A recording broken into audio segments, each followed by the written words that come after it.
প্রশাসনের চোখ ফাঁকি দিয়ে এভাবে নির্বিচারে পাখি শিকার করছে পাষণ্ড শিকারী চক্র। এরই একটি ভিডিও সামাজিক যোগাযোগ মাধ্যমে ছড়িয়ে পড়েছে। অথচ নিজ দেশের বৈরী আবহাওয়া এড়াতে হাজার হাজার মাইল দূর থেকে নিরাপদ আশ্রয়ের আশায় বাংলাদেশে আসে এইসব অতিথি পাখি। শীত মৌসুমে তারা বিচরণ করে বিশেষ করে দেশের বিল অঞ্চলগুলোতে। প্রকৃতির এই মহিমা আর সৌন্দর্যকেই যেন গলা টিপে হত্যা করছে একটি চক্র। মোটরসাইকেল আরোহী ৩ জন ব্যক্তি সাথে বন্দুক। কৌতূহলের বশতই তাদেরকে আমি থামাই দেখি তারা পাখি শিকার করছে। ব্যাগে প্রায় ২৫ থেকে ৩০টি পাখি, সবই অতিথি পাখি। আমি সচেতন নাগরিক হিসাবে এই পাখি হত্যার প্রতিবাদে থানায় নিজে একটা অভিযোগ দিয়েছি।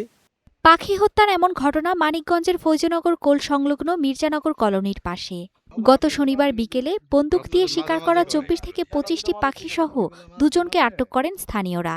যা নিয়ে শুরু হয়েছে ব্যাপক আলোচনা। এলাকাবাসী জানান, শীতে হাজার হাজার অতিথি পাখির নিরাপদ আশ্রয় হয়ে ওঠে মানিকগঞ্জের চরাঞ্চল। তবে জেলার কাজিরটেক, ব্রাহ্মণকান্দা, মির্জানগর সহ কয়েকটি গ্রামে প্রকাশ্যে নির্বিচারে পাখি শিকার করা হচ্ছে বলে অভিযোগ তাদের। এতে অতিথি পাখির আগমন কমে যাচ্ছে বলেও জানান স্থানীয়রা। আমাদের এই জায়গায় প্রায় বন্দুক নিয়ে আসে পাখি মাইরে নিয়ে যায়। সেদিন অনেকগুলা পাখি মাইরে নিয়ে গেছে। অনেকগুলা পাখি মনে করেন যে মারছে, মারার পরে এলাকার লোকজন সব আটকাইছে। আটকানোর পরে সে বললো আমি লিটন, যাত্রাপুর বাড়ি। আমাকে চড়া আইসা এইসব পাখিগুনি আইসা পোলা নেথা মাইরা নিয়ে যায়। জ্যাম্বাই হোক এই পাখিগুনি যেভাবে না মারে, এই মানার পাখিটা বন্ধ করা উচিত আপনাকে।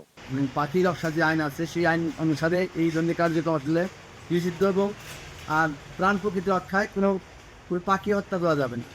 আমরা সেই জায়গাতে আমরা যারা হত্যায় যুক্ত এই ধরনের কার্যক্রম করে তাদের আইনে আনা আছে এবং শাস্তিযোগ্য অপরাধ, এবং সরকারকে আমরা আহ্বান জানাবো যে এই বিষয়ে আসলে আরো নজর দেওয়ার দিকে। অভিযুক্তদের বিরুদ্ধে আইনগত ব্যবস্থা নেওয়ার আশ্বাস দিয়েছে বন বিভাগ। বিষয়টা তদন্ত সাপেক্ষে জানা যায়, ঘটনার সত্যতা পেয়েছি আমরা। তো পরবর্তীতে আমরা বন্যপ্রাণী আইন অনুযায়ী এর ব্যবস্থা গ্রহণ করব, আইনগত ব্যবস্থা গ্রহণ করব, এবং উদ্বোধন কর্তৃপক্ষের সাথে আলোচনা সাপেক্ষে আমরা দ্রুত ব্যবস্থা নিব। জীববৈচিত্র্য ও পরিবেশ সুরক্ষায় পাখি শিকার বন্ধ করতে দ্রুত কার্যকর পদক্ষেপ নেওয়ার দাবি স্থানীয়দের। Desk report, star news.